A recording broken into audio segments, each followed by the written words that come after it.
বিসমিল্লাহির রহমানির রহিম। এখানে উপস্থিত ভাই বোনেরা, আসসালামু আলাইকুম। আপনারা সবাই ভালো আছেন? বিশেষ করে যারা আমার সাথে গাছের চারা রোপণ করবেন, সবাই ভালো আছেন? আচ্ছা, আমি আছি আলহামদুলিল্লাহ ভালো, আপনাদের দোয়া। এখন আমরা এখানে আজকে খুব সম্ভবত প্রায় 350 মতন চারা রোপণ করবো এই খালের দুপাশে। এ পাশে না, শুধু এক পাশে, দুই পাশে 350 মতন চারা রোপণ করব। আপনারা আমাদের দলের বিভিন্ন নেতাকর্মী সহ এলাকার মানুষ এখানে আছেন। আপনাদের সকলের কাছে আমার একটা আহ্বান থাকবে যে এই যে যেই চারাটা আমরা আজকে রোপণ করব, এই চারাটা রোপণ করলে শুধু আজকের দায়িত্বটা আমাদের শেষ হয়ে যাবে না। এই এলাকায় যে সকল মানুষ থাকেন, খালের দুই পাশে যারা থাকেন এবং যারা আজকে চারাটা রোপণ করছেন, আপনারা হয়তো এখান দিয়ে আসা যাওয়া করবেন অনেকে। আর বিশেষ করে এলাকায় যারা থাকেন, আমি আপনাদের সকলকে অনুরোধ করব যে এই প্রত্যেকটি গাছের, এই 350 গাছের যত্ন আমাদেরকে নিতে হবে। এই খালটা দেখেন কি সুন্দর, খালটা বয়ে যাচ্ছে। এই গাছগুলো ইনশাল্লাহ যখন বড় হবে তখন এই খালটা দেখতে আরো অনেক সুন্দর হবে। এই খালের পাড় দিয়ে যতটুকু আমি দেখলাম, নিশ্চয়ই বিকেল বেলায় মানুষ আসে, মানুষ বসে, এই যে বেঞ্চগুলোতে বসে।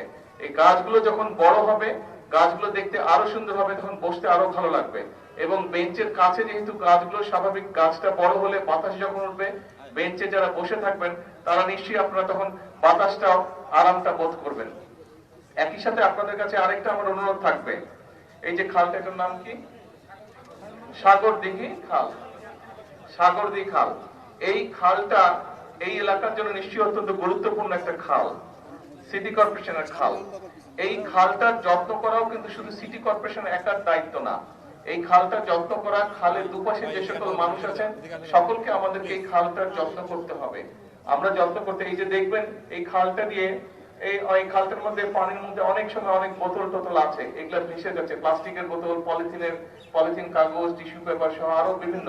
অর্থাৎ আমরা যারা এখানে আসি, পার্কে আসি, হয়তো পানিটা খেলাম, ফেলে দিলাম খালের মধ্যে। আপনাদের কাছে আমার বিনীত অনুরোধ থাকবে যে এখানে আপনারা যারা উপস্থিত আছেন সকলে, আপনারা যখনই যার সাথে দেখা হবে দয়া করে প্রত্যেককে বলবেন যে খালের মধ্যে আমরা এগুলো ফেলবো না। এবং সিটি কর্পোরেশনকে আমি অনুরোধ করব, এখানে মনে হয় একটা ওই তো বিন লাগানো আছে, হ্যাঁ বিন লাগানো আছে, সকলকে আপনারা দয়া করে সিটি কর্পোরেশন দয়া করে মাইকেও প্রচার করবেন যে যারা এই খালে বসবে, খালের ধারে বসবে, বা যে সকল জায়গায় মানুষ বিকাল বেলা আসে, বেড়াতে আসে, বসে, সবগুলো জায়গায় যাতে বিন লাগানো হয় এবং ময়লা যাতে মানুষ বিনের মধ্যে ফেলে, তার ব্যবহৃত টিস্যু, পানির বোতল বা যেটাই থাকুক সেগুলো যাতে বিনগুলোর মধ্যে ফেলে।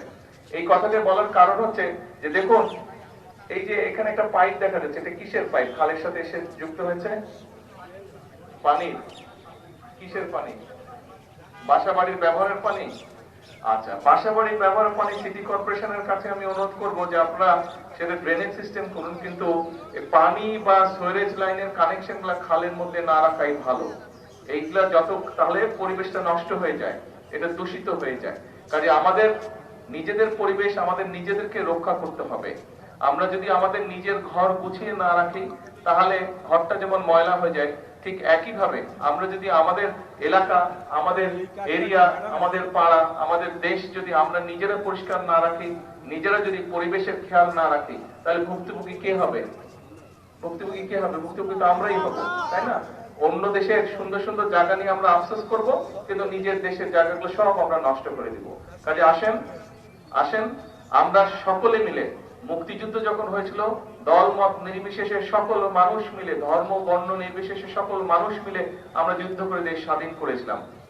এই মাত্র কয়েকদিন আগের কথা, আমরা এই দেশ থেকে স্বৈরাচারকে বিদায় করেছি। সকল শ্রেণী পেশা, সকল ধর্ম মত নির্বিশেষে সকল শ্রেণী পেশার মানুষ রাজপথে নেমে এসে স্বৈরাচারকে এই দেশ থেকে হটিয়েছে।